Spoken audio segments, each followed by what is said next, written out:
हर भोले नमः शिवाय नमः शिवाय ओम नमः शिवाय हर हर भोले नमः शिवाय गंगाधरा शिव गंगाधरा हर हर भोले नमः शिवाय गंगाधरा शिव गंगाधरा हर हर भोले नमः शिवाय ओम नमः शिवाय हर हर भोले नमः शिवाय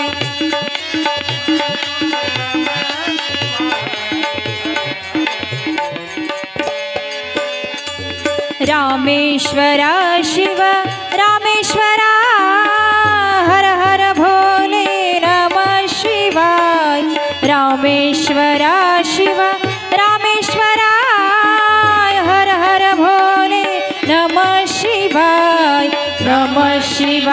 ओम नमः शिवाय हर हर भोले नमः शिवाय ओम नमः शिवाय हर हर भोले नमः शिवाय श्री राम श्री राम श्री रामचंद्र कृपालु भज मन हरन भव भय दारुणं नव कंज लोचन कंज मुख कर कंज पद कंजारुणं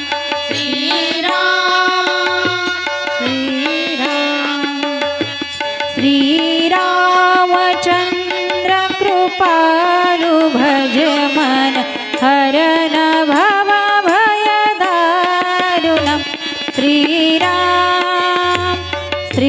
राम कंदर्प अगणित अमित छवि नवनील नीरज सुंदरं पटपीत मानव तडित रुचि सुचि नौमि जनक सुतावरं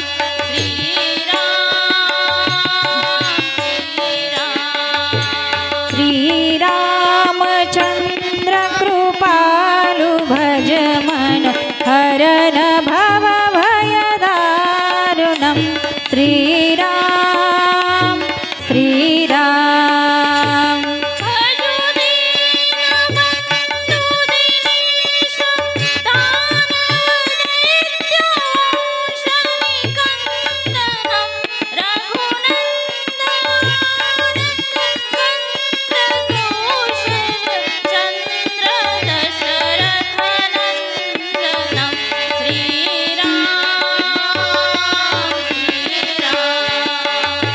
श्री रामचंद्र कृपालु भज मन हरन भव भय दारुणं श्री राम शिरमुकुट कुण्डल तिलक चारु दार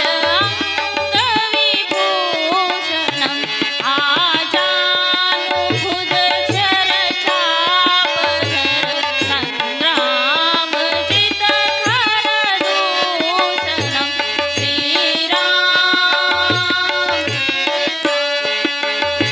श्री रामचंद्र कृपालु भज मन हरण भव भय दारुणं श्री राम इति वदति तुलसीदास शंकर शेष मुनि मनरंजनं मम हृदय कंजनिवास गुरु कामादि फलदल गंजनं श्री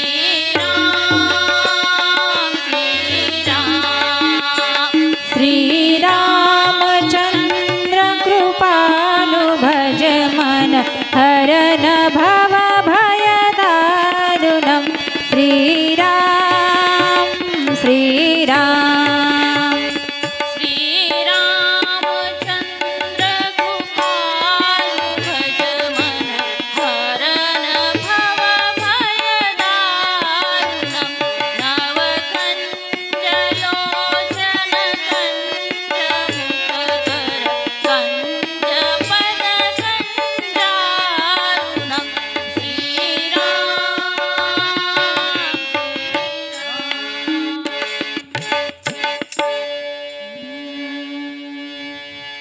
वृंदारक वृंदवंद आनंद सच्चिदानंद श्रीकृष्ण चंद्र चरणारविंद मकरंद मिलिंद महानुभव परम मंगलमय परक्लेश्वर अकारण करुणा वरुणालय भक्त वात्सल कल्पतरू भगवान शिव की वाङ्मय प्रतिमूर्ति शिव महापुराण उपस्थित समस्त संतवृंद भक्तवृंद भगवत चरणानुरागी श्रोतागण भक्तिमयी स्नेहमयी आदरणीय मातृशक्ती भगवान शिव आदिशक्ती मा जगदंबेच्या कृपेने तसेच साधू संतांच्या आशीर्वादाने आज मोजेनगर सारख्या पवित्र परिसरामध्ये महाशिवरात्रीच्या निमित्ताने आज मला प्रवचनरूपी सेवेचा लाभ मिळाला.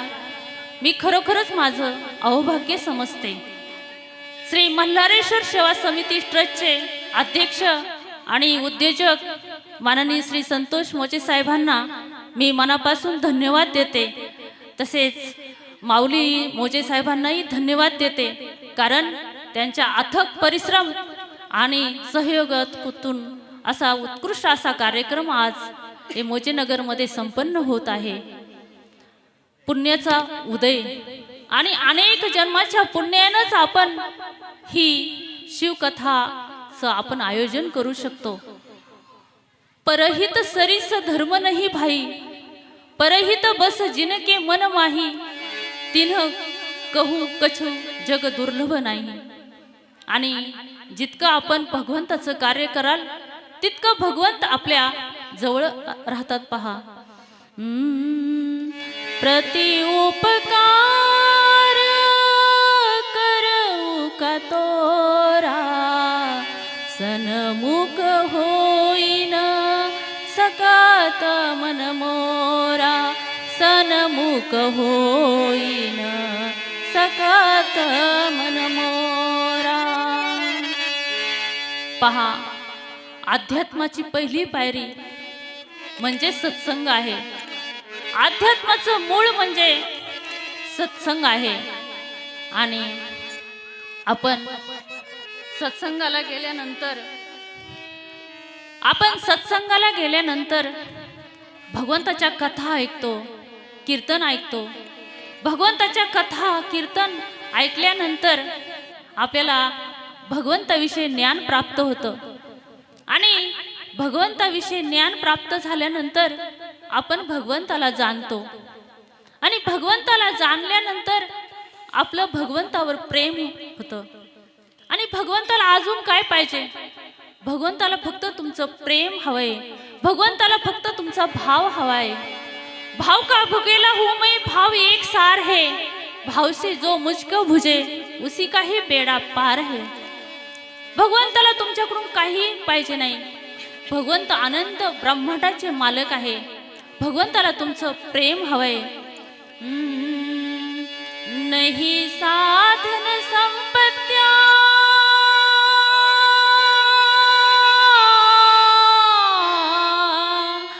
हरी तुषती कस जित, भक्तानां दैवमेकोऽकम्, हरितोषण साधनं, हरितोषण साधनं. भगवंताला तुमचं प्रेम हवंय, तुमचा भाव आहे. आणि म्हणून ही शिवकथा, शिवतत्व आज ज्ञानी बनून नव्हे तर प्रेमी बनून सर्वांनी श्रवण करा. कारण जिथे जिथे भगवंताची कथा चालू असते तिथे तिथे भगवान साक्षात विराजमान होत असतात. आणि आजही या पंडालमध्ये साक्षात भगवान शिवजी विराजमान होणार आहेत. आणि झालेले आहेत, म्हणून सर्वांनी ही कथा प्रेमाने श्रवण करा। पता नहीं किस रूप में आकर नारायण मिल जाएंगे, निर्मल मन के दर्पण में वो राम के दर्शन पाएंगे। पता नहीं किस रूप में आकर नारायण मिल जाएंगे, निर्मल मन के दर्पण में वो राम के दर्शन पाएंगे। पता नहीं किस रूप में आकर नारायण मिल जाएंगे, निर्मल मन के दर्पण में वो राम के दर्शन पाएंगे। पता नहीं किस रूप में आकर नारायण मिल जाएंगे, निर्मल मन के दर्पण में वो राम के दर्शन पाएंगे। सच्चिदानंद रूपाय विश्वोपत्यादि हेतवे तापत्रये विनाशाय श्रीकृष्णाय वयं नमः। जो जगाची उत्पत्ती स्थिती आणि लय ह्या तीनहींचंही कारण आहे आणि तीनही तापांचा नाश करणारे आहे, अशा सच्चिदानंद भगवान श्रीकृष्णांना मी वंदन नमन आणि प्रणाम करते। स्वर्गातील देवताही ज्या भारत भूमीमध्ये याने कर्मभूमीमध्ये जन्म घेण्यासाठी तरसतात, त्या कर्मभूमीमध्ये त्या भारत भूमीमध्ये आपला जन्म व्हावा, आपण जन्माला यावं। विष्णू पुराण सांगते, गायन्ति देवा किल गीत कानी, धन्यास्तु ते भारत भूमि भागे, स्वर्गापवर्गास्पद मार्ग भूषे, भुवे भवानी पुरुषासुरत्वात्। संत तुकाराम महाराजही म्हणतात, पवित्र ते कुळ पावन तो देश, जेथे हरीचे दास जन्म घेती, कर्म धर्म झाला ज्याचा नारायण, त्याचे निपावन तीनही लोकी।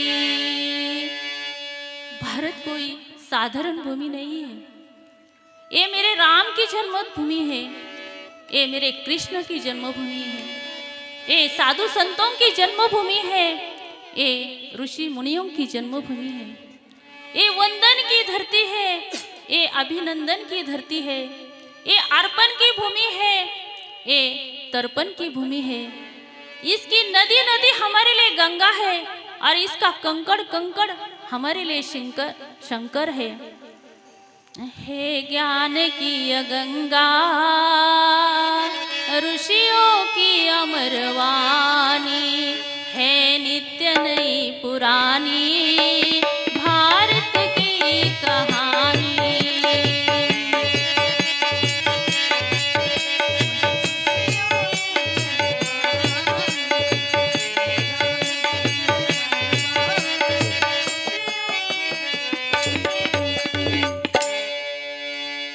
भारत ही संतांची भूमी आहे।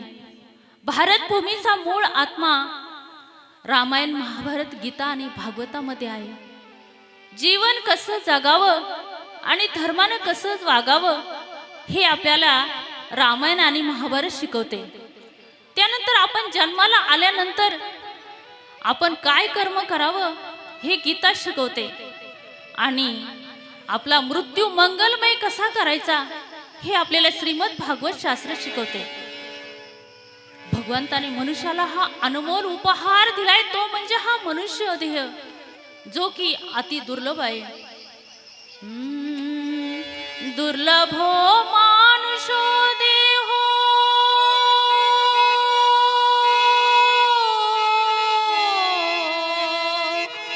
देहि नाम क्षणभंगुर,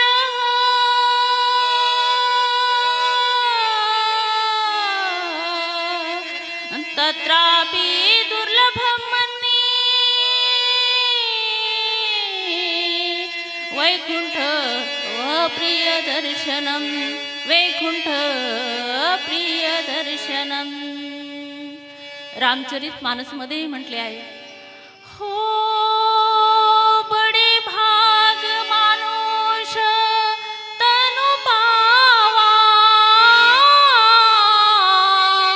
सुर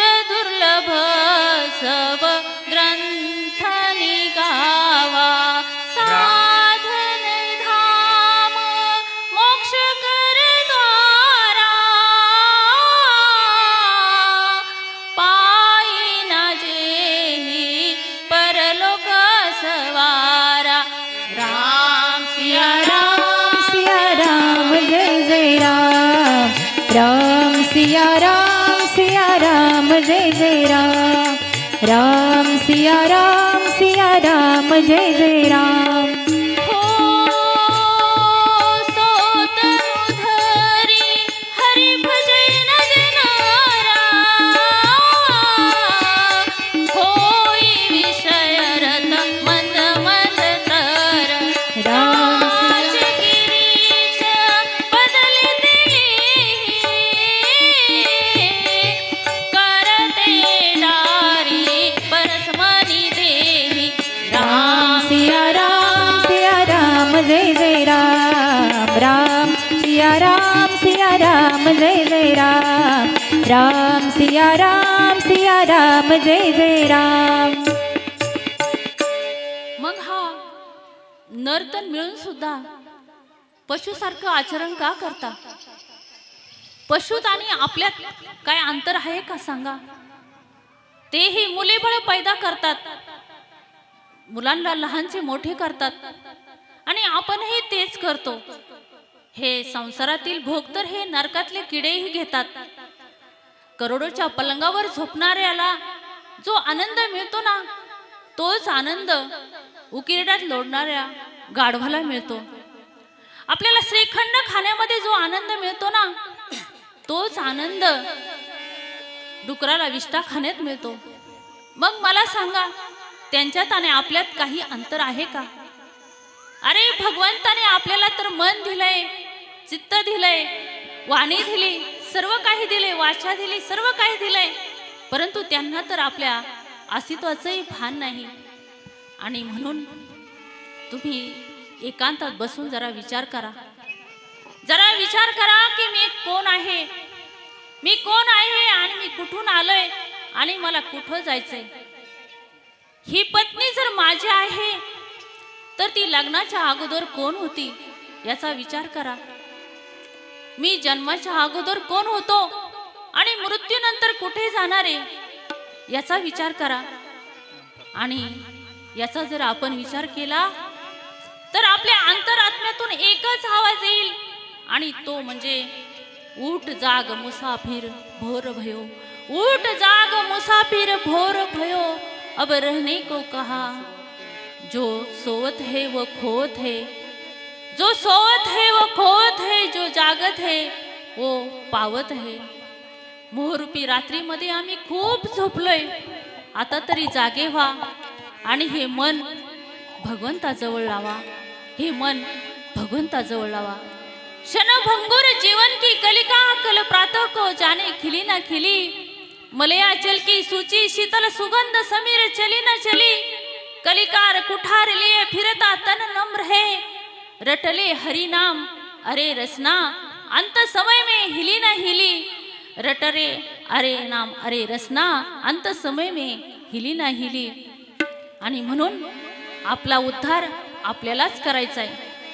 आपला उद्धार कोणीच करायला येणार नाही. उदरे दात्मनात्मानम नात्मानम वसादयेत, आत्मेव ह्यात्मेनो बंधू रिपुरात्मनः. पहा, शिवजी उमाला म्हणतात, सुनहु उमा, सुनहु उमा ते लोक अभागी, हरित जी हुई विषय न अनुरागी. उमा, जो लोग विषय में फंसे हुए ना, उनको ये भगवान कभी, वो बहुत अभागी लोग हैं, उनको कभी भगवान की प्राप्ति नहीं होगी. फिर शिवजी कहते हैं, सुनहु उमा का अनुभव अपना, सत हरि भजन जगत सब सपना. भगवंताचं भजन ही सत्य है, ईश्वर सत्य है, ईश्वर सत्य है, सत्य ही शिव है, शिव ही सुंदर है. सत्यं शिवं सुंदरं, सत्यं शिवं सुंदरं, सुंदरं सुंदरं, सत्यं शिवं सुंदरं, सत्यं शिवं सुंदरं. रामावध में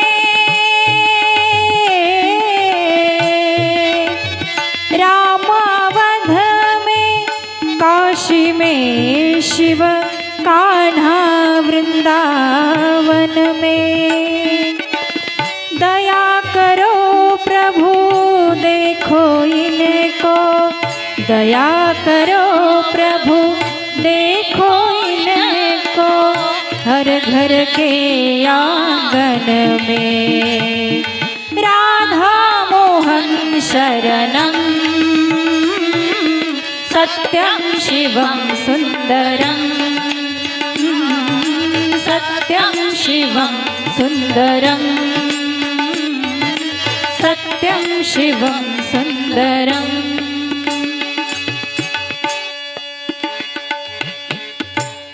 सुनहु उमा अनुभव अपना, सत हरि भजन जगत सब सपना। शिवजी माँ भवानीला अपना अनुभव बता रहे हैं। शिवजी बता रहे उमा, एक दिन एक गांव में एक आदमी मर गया और वो आदमी की आरती लेकर 4 लोग जा रहे थे। फिर उनके पीछे पीछे बहुत सारे लोग राम नाम सत्य है, राम नाम सत्य है, राम नाम सत्य है कह के जा रहे थे। तब मैंने देखा, अरे शिवजी उमा को कहते हैं, उमा मुझे लगा कि ये लोग भी राम नाम सत्य कह रहे हैं, हम लोग भी राम नाम सत्य ही कह रहे हैं, इसलिए इन लोगों से मिलकर रहना चाहिए, क्योंकि ये लोग भी हमारे पार्टी के लग रहे हैं। इसीलिए शिवजी बोले, हे उमा, मैं उनके साथ अदृश्य रूप में जा रहा था, उनके साथ जा रहा था। जैसे ही स्मशान भूमि आ गई, फिर वो आरती को स्मशान भूमि में रखा, फिर चिता में लेटाया और अग्नि लगाया, मुर्दा जलने लगा। जैसे ही मुर्दे ने जलना शुरू किया, जो लोग अभी पीछे पीछे आ रहे थे वो सब लोगों ने इकट्ठा बैठ गए और इकट्ठा बैठने के ग्रुप ग्रुप करके बैठ गए। फिर एक आदमी ने एक दूसरे ग्रुप वाले आदमी को इशारा किया, एक छोटा सा पत्थर फेंका और कहा कि जरा इधर तो आओ। फिर वो आदमी उठा और इस ग्रुप में आकर बैठा। फिर इनकी बातें शुरू हो गई। मुर्दा तो उधर जल रहा था, लेकिन इनकी बातें इधर शुरू हो गई। फिर वो आदमी इस ग्रुप में आकर बैठा। एक ने कहा, तुमको कब पता चलेगी, इसकी मरने की खबर तुमको कब पता चली? तो वो बोला, क्या बताऊं, मैं बहुत जरूरी काम के लिए जा रहा था, जैसे इसकी मरने की खबर पता चली, मैं ऐसा ही सब छोड़ के इधर आकर बैठ गया हूँ।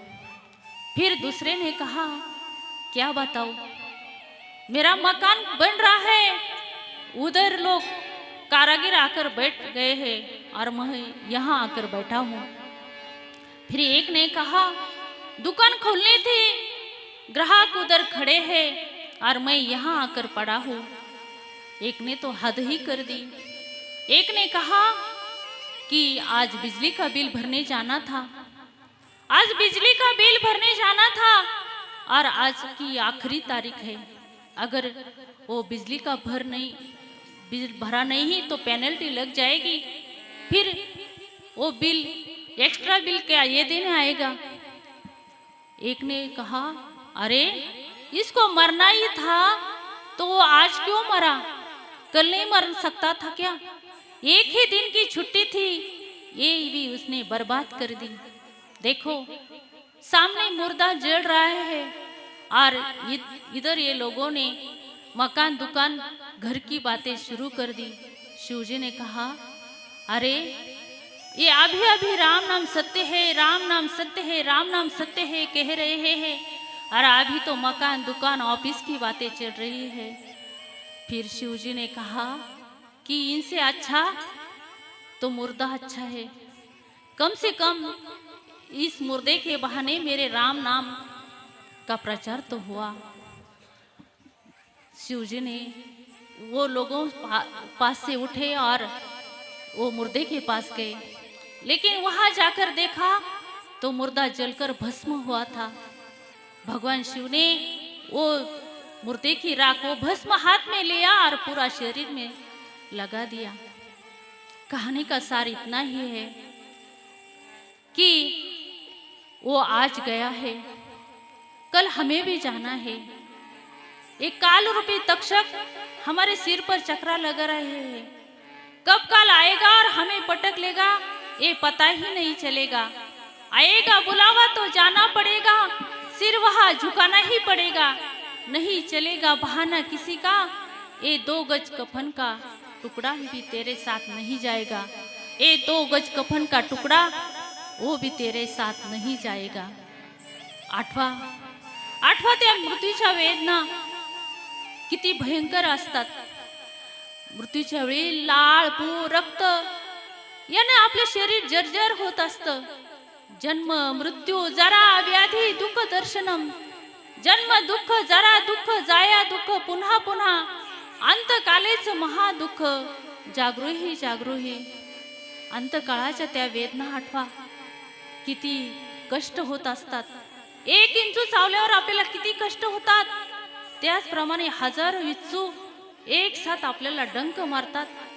इतक्या वेदनात मृत्यूच्या वेळेस होत असतात। जीवनामध्ये 2च गोष्टी अटळ सत्य आहेत, एक ईश्वर आणि दुसरा म्हणजे मृत्यू। ज्याचा मृत्यू झालेला आहे ज्याचा जन्म झालेला आहे त्याचा मृत्यू निश्चितच आहे। परंतु काही लोक मृत्यूलाच अमंगल मानतात। मृत्यू हा अमंगल नसून मृत्यूचा दिवस म्हणजे पवित्र दिवस। मृत्यूच्या दिवशी आपल्याला संपूर्ण गत जीवनाचा हिशोब द्यावा लागतो। भगवान तुम्हाला विचारतील की अरे तुम्हाला हात दिले होते, त्या हातानं किती भगवंताचं टाळी वाजवलीस, किती भगवंताचा नमस्कार केलास। अरे तुला डोळे दिले होते, त्या डोळ्याचा तू किती सदुपयोग केलास। डोळ्यानं किती माझं रूप पाहिलंस, कानानं तू किती कथा ऐकलीस, मनानं माझं किती चिंतन केलंस आणि वाणीनं तू माझं किती नामस्मरण केलंस। ह्या प्रत्येक अवयवाचा हिशोब भगवंत तुम्हाला विचारील। आणि हिशोब जर साफसुथरा असेल तर घाबरायचं काहीच कारण नाही।